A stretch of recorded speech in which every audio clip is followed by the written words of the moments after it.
Wisconsin played a great game. They do what they do. They got stops and they got some major production from Potter, which we knew. We played him as a shooter, but obviously he's got a high release and he's every bit of 6'10", 6'11", and he was on fire. He made big time shots in the game, and it seems like that's what you need. You need somebody to get hot, especially on the road for them. They did a great job. I thought Lamar really competed at a high level tonight. But we need everybody. We're hitting a little speed bump here, a little bump in the road for us. And we just got to go back to work. There's plenty of time here, a lot of games left. Our goals are all still intact. We just got to keep getting a little bit better. I would call it Big Ten tough. Rutgers exposed us a little bit of that. Wisconsin exposed us a little bit of that. And we got to make shots. Let's call it what it is. Look, if you told me I was going to hold Wisconsin to 58 points, I'd say we're going to win the game. We're going to win the game, especially at home, because we shoot the ball better at home.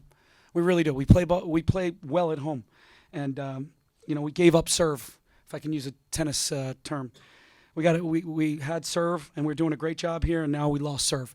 So we're going to have to steal one on the road. That's got to be the mentality. Pat, you went 8+ without scoring to start and then 2+ minutes at the end of the game. What were the issues at those specific points? Was it shots just not falling, or were you not getting good shots? What was happening? I don't think we got good shots in the first few minutes. I think Wisconsin came out and played like a very desperate team. And I didn't say we didn't play bad. I don't think we played poorly. But I don't think we got great shots in the first 4 minutes of the 16-minute timeout. And then obviously we got better shots as the flow and everything kind of came down a little bit. But give Wisconsin credit for their defense and for making life very difficult.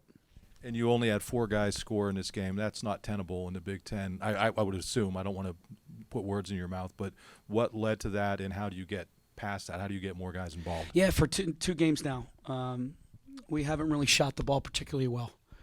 And I thought we had some good ones too. Some open, in rhythm, really good looks. So we have to do a better job.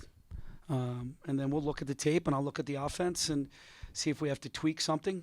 But we need everybody. To be successful, we got to spread the ball around. We need more than 4 guys scoring the basketball. On the other side of that coin, Lamar hasn't really had to be the singular force this year that some of your marquee guys have over the past couple of years. Do you want to see him be more of that player while these guys try and figure out the slump, maybe carry a little bit more of that load early on if guys aren't doing things well? Unfortunately, we're going to have to. We don't have a choice. Everybody's got to do their job. If you're a shooter, you got to make some shots. If you're a driver, you got to drive the ball and play off 2 feet. That's putting a lot of stress and pressure on Lamar Stevens. And he's ready for it. He's capable of it. Hey, man, you're embedded, for a few days there. But he's going to need help, and guys really need to clear their heads and step up and start performing. Pat, you've worked so hard to get to this program to where it is. You're ranked, tournament talk. But with that comes a different level of expectation. So when you take a look at just the last couple speed bumps, you said Big Ten tough. And then you go for 12 from the field and you get down 10-0 right off the bat in a game with a big crowd. How does all of that play into keeping the fans engaged, making sure that they're continuing the climb, and that and what you've built up until the last week or so doesn't kind of start to slip away with fans saying, well, here we go again? Yeah. Well, hopefully they continue to come out. We've got some great wins under our belt already. Our resume is very strong. What a great crowd, too. Thanks for mentioning that. It says here 10,000 people, which is outstanding, and the students aren't even back yet. Most of them come back tomorrow. Look, we just one day at a time. Hopefully they stick with us, and we turn this thing and we flip this thing. I told you it's just a little speed bump. So we're going to learn from it. We're going to get better from it, and we're going to go compete in Minnesota on Wednesday night. You said Thursday about low possession games. Rutgers did it to you, and then Wisconsin's the same style. Is there a commonality, I guess, between those two teams and what they do, maybe offensively and defensively, that you feel like is giving you guys trouble? You know what, Nate? It's really – I'm going to really simplify this. You're probably not going to like it. You got to make shots. When you have open shots, you got to make shots.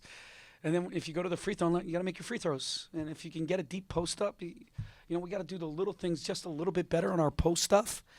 Again, I'll evaluate our offensive sets, Coach Ferry and I, and we'll see what we can do better. But again, I thought we had some good looks both nights. I mean, we had good looks at Rutgers. We had good looks tonight. We got to make those. You can't go one for whatever. Our 3-point shooters they got to step up and play with confidence. And I give them that. I keep telling them, you're going to make the next one. You're going to make the next one. And I'll continue to say that. And they'll start falling. They will. They work too hard. The law of averages, they work too hard.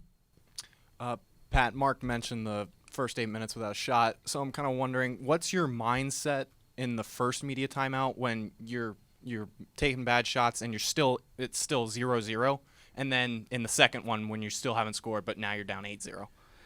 I wouldn't say they were awful shots. We got a couple good ones there, but you can't panic. You know what I mean? Because now that basket looks like a golf hole. So I think it's just more about motivation and giving them confidence and letting them know I believe in them. I think that's the most important thing that I can do as a leader and the head coach. And that's what I did the whole time. And it flipped.